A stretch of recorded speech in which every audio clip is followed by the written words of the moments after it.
Hello student, कैसे हो भाई। उम्मीद करते हैं आप सब लोग बढ़िया होंगे। तो प्यारे बच्चों, पिछली वीडियो में हमने क्लास 12th मैथमेटिक्स से टॉपिक है हमारा लीनियर प्रोग्रामिंग। इसमें से हमने इसका इंट्रोडक्शन और एक दो क्वेश्चन इसमें मैंने किया हुआ है वीडियो में, जाकर के उसको देखिएगा पहले। तो आज की इस वीडियो में हम आगे इसको कंटिन्यू करते हैं। ठीक है, क्वेश्चन नंबर 8 है एक्सरसाइज 12.1 का। इसमें हमें ऑब्जेक्टिव फंक्शन दिया है z इक्वल x+2y।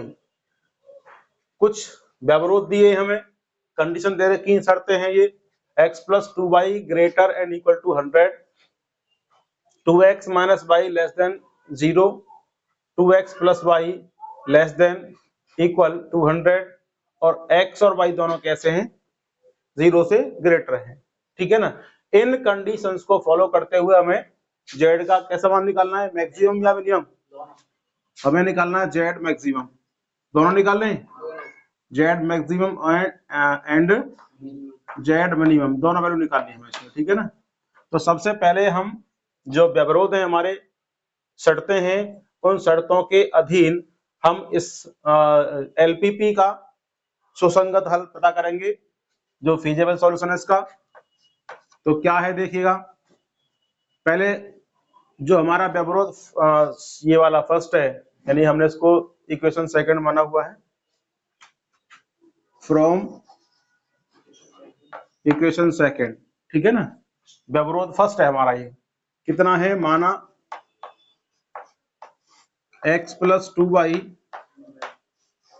इक्वल 100। तो यहाँ से ग्राफिकल सॉल्यूशन लेने के लिए हमें कुछ पॉइंट्स पता करने पड़ेंगे इसके। ठीक है ना।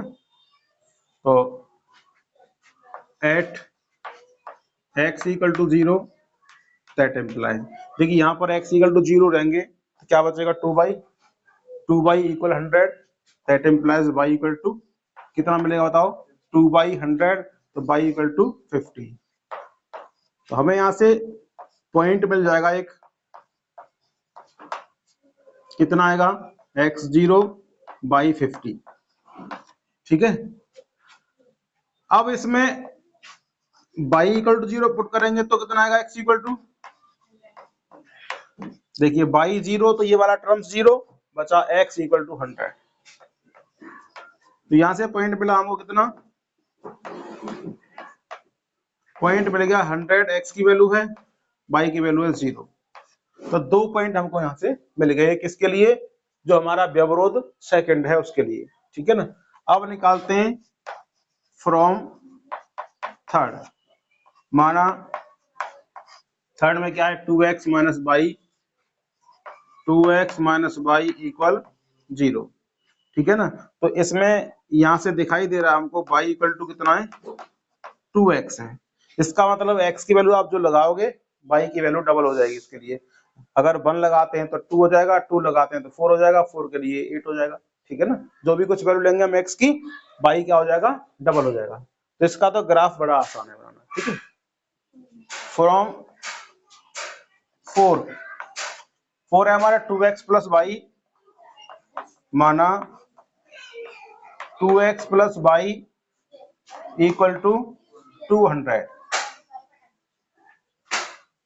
दैट इम्प्लाइज, इसमें पॉइंट निकालते हैं at x equal to 0 that implies y कितना मिल जाएगा हमको जरा बताओ, x 0 तो ये वाला टर्म 0, y इक्वल टू 200 आ जाएगा, y इक्वल टू 200। तो क्या पॉइंट मिला बेटा हमें यहाँ पे, बोलो, पॉइंट आ गया x equal to 0, y equal to 200 at y equal to 0 that implies x equal to कितना आएगा, y 0 तो 2x equal to 200, then x equal to 100। Point क्या मिलेगा हमको, 100, 0। तो हमें जितने भी कंस्टेंट दिए थे उनसे x और y के मान हमने निकाल लिए हैं। अब इनकी सहायता से क्या बनाते हैं, इसका ग्राफ बनाते हैं। ठीक है ना। तो ग्राफ कैसे बनेगा,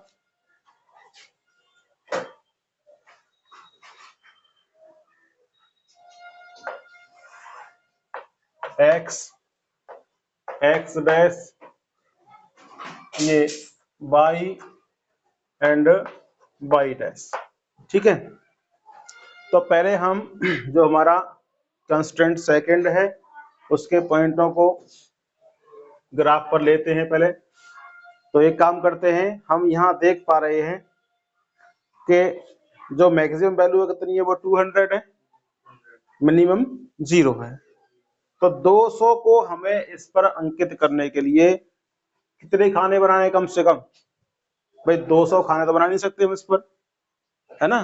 तो ऐसा करते हैं हम 50-50 के 4 हिस्से कर लेते हैं, 50, 100, 150, 200। ठीक है, तो हमारा पॉइंट अंकित हो जाएगा आराम से। ऐसे ही 4 खाने आप यहाँ पर करो, उतने ही पार्टीशन का 1, 2, 3 और ये 4। ठीक है, तो पहले बात करते हैं हम सेकंड वाली कांस्टेंट की, सेकंड वाले व्यवरोध की। उसे अंकित करते हैं 0,50 और कितना है दूसरा बिंदु हमारा 100,0। तो 100,0 कहां पड़ेगा? 50, 100, ये वाला आ गया 100,0। ठीक है, 100,0 बिंदु आ गया। और ये वाला 0,50, x पर 0 y पर 50, ये आ गया 0,50। जरा मिलाओ उसको भाई, कुछ कुछ ऐसे होगा। ठीक है, अब बात करते हैं इस वाली लाइन के ऊपर या नीचे जो हमारा सुसंगत हल होगा, जो सॉल्यूशन रीजन होगा, वो कहां पर पड़ेगा, लाइन के नीचे या लाइन के ऊपर। जरा चेक करते हैं, ये वाला पॉइंट कितना है हमारा, ये वाला पॉइंट 0, 0 है मूल बिंदु। तो 0,0 को उस वाले व्यवरोध में रख करके देखेंगे क्या नीचे वाला जो क्षेत्र है वो इसका सॉल्यूशन क्षेत्र होगा या नहीं। तो देखिएगा, x0 लगाएंगे यहाँ पर, तो ये 0, y0 तो ये 0, तो कितना हुआ ओवरऑल 0। क्या 0 की वैल्यू 100 से छोटी है, बड़ी है? बड़ी नहीं है, छोटी है। इसका मतलब है 0,0 जिस क्षेत्र में आ रहा है वो इसके सॉल्यूशन रीजन में नहीं है, मतलब हमारे व्यवरोध को पूरा नहीं कर रहा है। तो कौन सा होगा फिर रीजन? इसके ऊपर का जो क्षेत्र होगा किसमें आएगा? सॉल्यूशन रीजन में आएगा। बात समझ में नहीं आई? बोलो भाई, 0,0 हमारी व्यवरोध को संतुष्ट नहीं करता है, इसलिए 0,0 को छोड़ करके जो दूसरा वाला रीजन है ऊपर वाला, उसमें हमारा सॉल्यूशन मिलेगा। अगर संतुष्ट करता तो इस लाइन के नीचे वाला क्षेत्र ही सॉल्यूशन क्षेत्र होता। ठीक है, चलिए ये किसका बनाया बेटा? ये बनाया सेकंड व्यवरोध का। अब बात करते हैं थर्ड से। y = 2x है, तो x = 0 तो y = 0। जरा ध्यान दीजिएगा बात पर, x 0 तो y 0, x का मान 50 तो y का 100 हो जाएगा, x का मान 100 तो y का 200 हो जाएगा। मिलाओ उसको।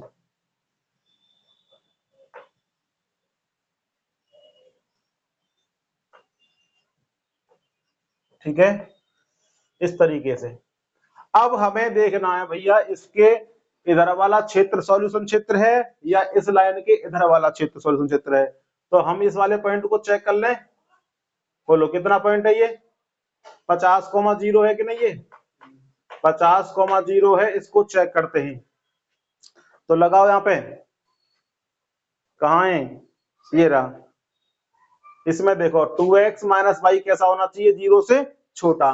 x की वैल्यू कितनी लगा ली हमको? 50, 50 दूनी कितने हो गए? 100। y का मान कितना है? 0। तो क्या 100 0 से छोटा है? नहीं। इसका मतलब है ये वाला जो पॉइंट है उस वाली व्यवरोध को सेटिस्फाई नहीं कर रहा है। तो इसका मतलब जिस क्षेत्र में ये बिंदु आता है वो क्षेत्र सॉल्यूशन क्षेत्र नहीं है। तो किधर होगा फिर? इसके इधर होगा। तो ये वाला इसका सॉल्यूशन रीजन होगा, ऐसे करके। चलिए अब बात करते हैं हम फोर्थ से।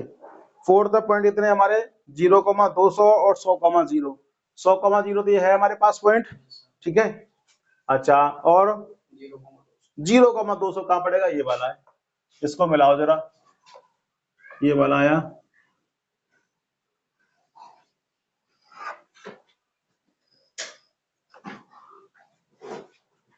अच्छा ये वाला किसके लिए है, थर्ड लाइन के लिए है, और ये वाला फोर्थ के लिए है ना।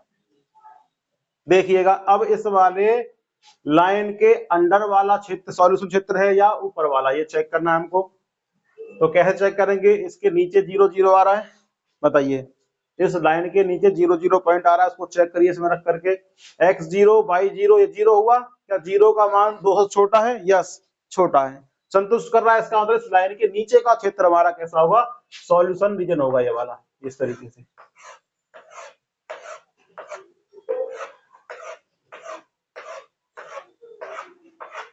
अब बताइए जरा, जितने भी हमारे व्यवरोध थे, x का मान कैसा है, यहाँ देखिएगा x का मान 0 से बड़ा है, y का मान 0 से बड़ा है, इसका मतलब है x का मान 0 से बड़ा इधर होगा, इधर होगा, ये आया, y का मान 0 से बड़ा इधर होगा, है ना। तो कुल मिलाकर के हम ये देख पा रहे हैं यहाँ पर जितनी भी हमारी शर्तें हैं, सभी शर्तों को पूरा करने वाला क्षेत्र ये वाला मिल रहा है आपको, बोलो सही है। क्यों मिल रहा है, क्योंकि इस वाली लाइन से कम, इससे अधिक, इससे अधिक, इस वाले से कम, ठीक है। तो ये वाला हमारा रीजन जो है क्या होगा, सॉल्यूशन क्षेत्र होगा। मैं इसको डार्क कर दे रहा हूं, इतना क्षेत्र हमारी चारों बातों को संतुष्ट कर रहा है, यही इसमें मेन चीज है, हमें सॉल्यूशन क्षेत्र का पता करना, इसे बोलते हैं हम सुसंगत हल। क्या बोलते हैं इसको, सुसंगत हल, फीजिबल सॉल्यूशन बोलते हैं इसको। अब हमें ये देखना है इसमें कितने कॉर्नर पॉइंट आए हैं। मान लीजिए ये पॉइंट ए है, ये पॉइंट है बी, ये पॉइंट है सी, और ये वाला पॉइंट है डी।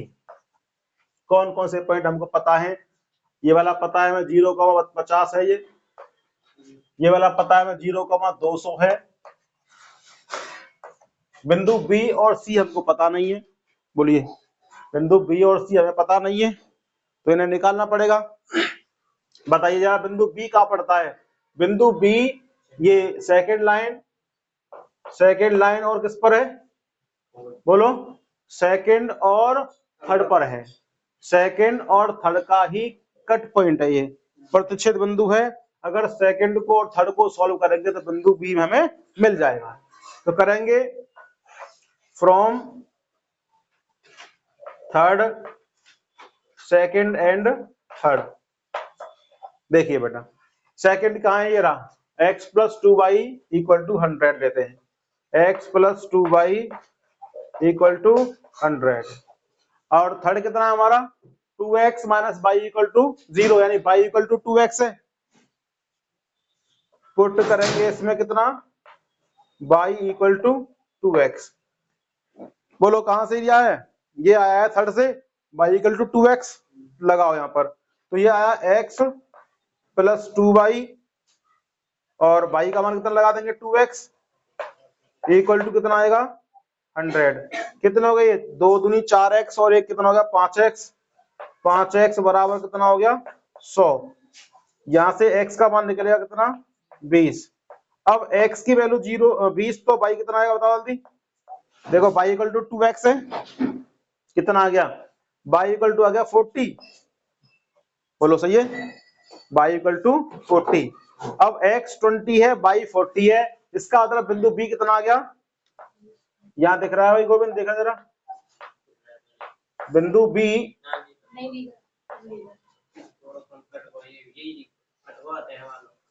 चलिए तो मैं यहाँ लिख रहा हूँ इसको, ठीक है ना। बिंदु b कितना मिलेगा हमको, बिंदु b आ गया हमारा 20,40, ठीक है। तो बिंदु b आ गया हमारा 20,40, यहाँ लिख रहा हूं मैं इसको 20,40।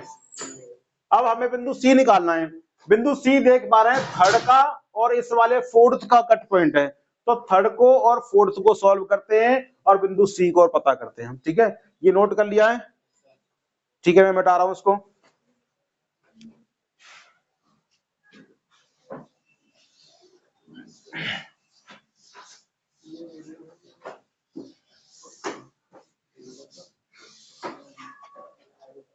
देखिए भाई, फ्रॉम, हाँ भाई कहां से ले बताया जरा, from third and fourth. Third में तो y इक्वल टू 2x है ना, और फोर्थ में कितना जरा बताओ, बोलो फोर्थ क्या था हमारा equation, 2x plus y equal to 100। यहाँ लगाएंगे y इक्वल टू 2x, तो ये 2x रहा, y equal to 2x equal to 200, कितने आएंगे 4x equal to 200, that implies x equal to कितना आएगा 50। x इक्वल टू 50 तो कितना आएगा भाई का मान, x का मान 50, यहां लगाओगे तो 50 दूनी 100 आ गया। तो बिंदु C कितना आ गया बेटा, अतः बिंदु C बराबर 50, 100। तो हमारे जितने भी कॉर्नर पॉइंट थे फीजेबल सॉल्यूशन के हमने निकाल लिए, A, B, C और D। तो देखिएगा,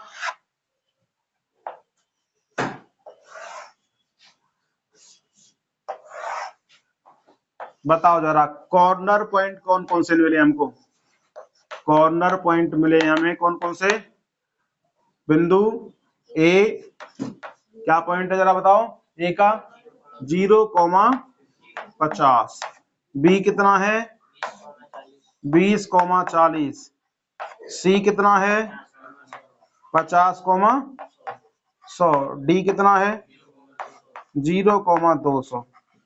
अब इन वैल्यू के करस्पॉन्डिंग हमें z का मान निकालना है, जो हमारा ऑब्जेक्टिव फंक्शन है, z कितना जरा बताओ, पढ़िए। x प्लस 2y, बिल्कुल सही है, लगाओ बेटा, x का मान 0, y का 50, तो z कितना आएगा यहाँ से बता, x की वैल्यू 0, y की वैल्यू 50, 50 दूनी 100 हो जाएंगे यहाँ पे, ये लगाओ, z इक्वल टू x का मान 20 लाएंगे तो 20 आएगा यहाँ पे, प्लस y का मान लाएंगे 40, 40 दूनी 80, ये भी 100 आ गया। यहाँ पर निकालते z का मान, तो x का मान 50, 50 प्लस 100 का y का मान 100 लगाओ, 100 दूनी हो गए 200, कितने हो गए 250, ये लगाओ जरा, z इक्वल टू x का मान 0, y का मान 200, 200 इंटू 2 400 हो जाएंगे। अब इन सारे मानों बताओ अधिकतम कितना है, अधिकतम 400, ये मैक्सिमम आएगा, मिनिमम कितना जरा बताओ मुझे, ये दोनों के दोनों मिनिमम मान है, ये मिनिमम वैल्यू है दोनों की दोनों। अब क्या लिखेंगे इसका आंसर, अतः उद्देश्य फलन मतलब ऑब्जेक्टिव फंक्शन, उद्देश्य फलन z मैक्सिमम बराबर कितना है 400, कहां पर है ये, बिंदु 0,200 पर।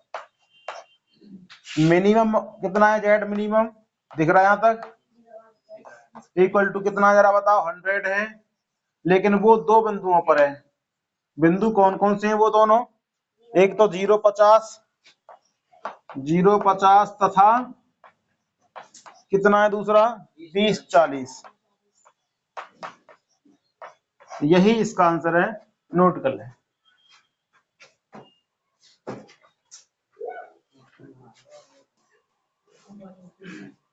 देखो नेक्स्ट क्वेश्चन है, क्वेश्चन नंबर 10 है भाई, क्वेश्चन नंबर 10, ऑब्जेक्टिव फंक्शन दिया है हमें z equal x plus y, constraint यानी व्यवरोध दे रखे हमें कितने, 3 व्यवरोध है, x minus y less than equal -1, minus x plus y less than equal 0, x and y greater than equal to 0। इन तीनों शर्तों को पूरा करते हुए हमें z का मान पता करना है। और z का मान कैसे निकालना है बोलो, मैक्सिमम या मिनिमम, z की मैक्सिमम वैल्यू पता करनी है हमको, ठीक है। तो पहले पता करेंगे इन तीनों व्यवरोधों से फीजेबल सॉल्यूशन, सुसंगत हल, उस सुसंगत हल में हम पता करेंगे फिर z का अधिकतम मान कौन सा है ये, या कहीं पर आपको न्यूनतम मान भी पूछ सकता है। तो पहले निकालते हैं फ्रॉम फर्स्ट मानेंगे हम x minus y equal to -1। ठीक है, x बराबर 0 पर कितना होगा बताओ y का मान। x बराबर 0 पर y का मान, देखो ये 0 होगा, -y equal -1, y equal to 1 आ जाएगा, y इक्वल टू 1। तो बिंदु क्या मिल जाएगा हमको, बिंदु मिल गया 0,1। ठीक है, अब इसमें y इक्वल टू 0 पुट करोगे तो x कितना आएगा बताओ, y इक्वल टू 0 तो x इक्वल टू -1 आएगा। बिंदु कितना मिल गया, बोलिए, -1,0। जल्दबाजी में कहीं ये मत कर देना कि पहले वाला 0,-1 होता है अक्सर ऐसा, जल्दबाजी की हमने पहला बिंदु लिख दिया यहाँ पर, दूसरा लिख दिया यहाँ पर हमने, बल्कि हम देखेंगे x को पहले और y को बाद में। फ्रॉम सेकंड -x मानेंगे इसको, -x plus y equal 0, that implies x बराबर y आ गया भाई, या y बराबर x। y बराबर x ग्राफ कैसे होता है, बिल्कुल बीचों बीच से, फर्स्ट क्वाड्रेंट और थर्ड क्वाड्रेंट के बिल्कुल मिट जाता है वो। x का मान और y का मान कैसा है, 0 से ग्रेटर है, इक्वल भी है। चलिए ग्राफ बनाते हैं इसका।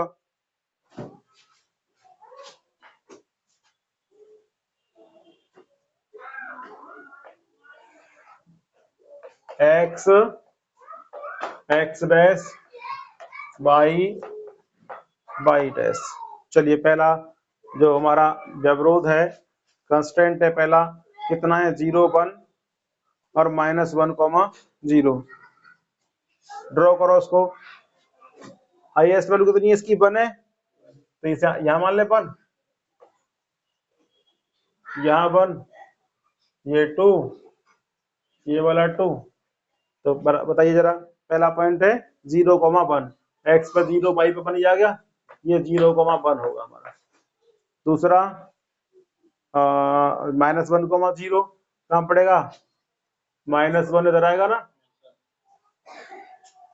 तो -1,0 ये आ गया ना, -1,0 मिला दो उसको भाई।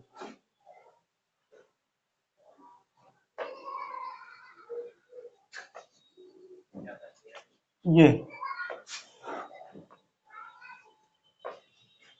ठीक है, बताइए इस लाइन के किधर सॉल्यूशन क्षेत्र होगा, 0,0 को चेक कर लें। हाँ भाई 0,0 इधर पड़ रहा है इस लाइन के, इसे चेक करें पहले हम। तो देखिएगा इसमें x0 y0 तो 0 हुआ, क्या 0 -1 से छोटा है, बोलो 0 -1 से छोटा है, तो इसका मतलब ये निकला कि 0,0 सॉल्यूशन क्षेत्र में नहीं आएगा, तो इसका मतलब इधर का क्षेत्र सॉल्यूशन क्षेत्र नहीं है। तो कहाँ का है, ऊपर वाला है, फिर ये इसका सॉल्यूशन रीजन होगा भाई। ठीक है,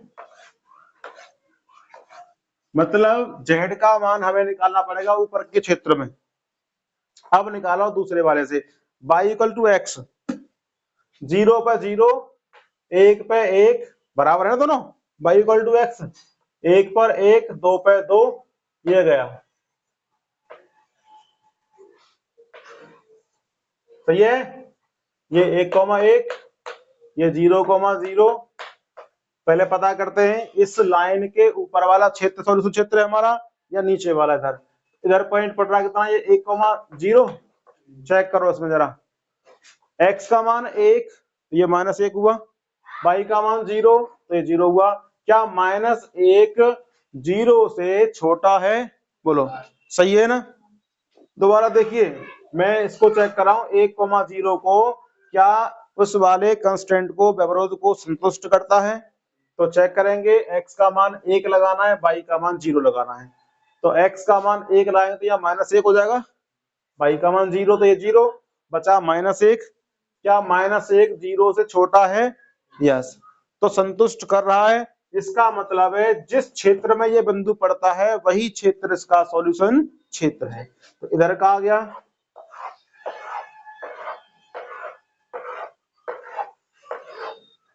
आगे x का मान कैसा है, 0 से बड़ा, y का मान 0 से बड़ा, तो ये वाला पार्टीशन आएगा हमारा, x का मान 0 से बड़ा,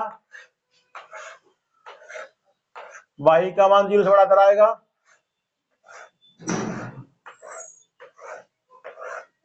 मुझे बताओ इन चारों को, कौन कौन से को, पहला दूसरा दो कंस्टेंट इसमें है ना, दो शर्तें यहाँ पर है, इन चारों शर्तों को पूरा करने वाला कोई क्षेत्र है, बताइए। हम बात करते हैं इस वाले क्षेत्र की, तो इस वाले क्षेत्र में इससे बड़ा मान है लेकिन छोटा मान, ये वाला क्षेत्र नहीं पड़ रहा है इसमें। अगर इस क्षेत्र की बात करते हैं इसमें ये क्षेत्र नहीं आ रहा, तो हमें ग्राफ से दिखाई दे रहा है कि सभी व्यवरोधों को संतुष्ट करने वाला कोई भी क्षेत्र नहीं है, सभी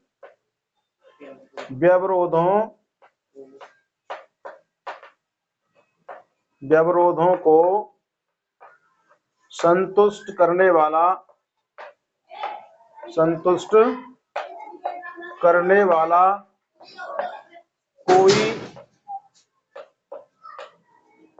कोई सुसंगत क्षेत्र नहीं है, सुसंगत क्षेत्र नहीं है, अतः हम z, चाहे मैक्सिमम पूछे वो या z चाहे मिनिमम पूछे, का मान ज्ञात नहीं कर सकते, ठीक है, बात समझ में नहीं आई। अगर कोई फीजेबल क्षेत्र नहीं है, हमारे पास कोई सुसंगत क्षेत्र नहीं है, तो z का अधिकतम या न्यूनतम मान ज्ञात नहीं कर सकते हैं। तो आज की वीडियो में इतना ही, ठीक है।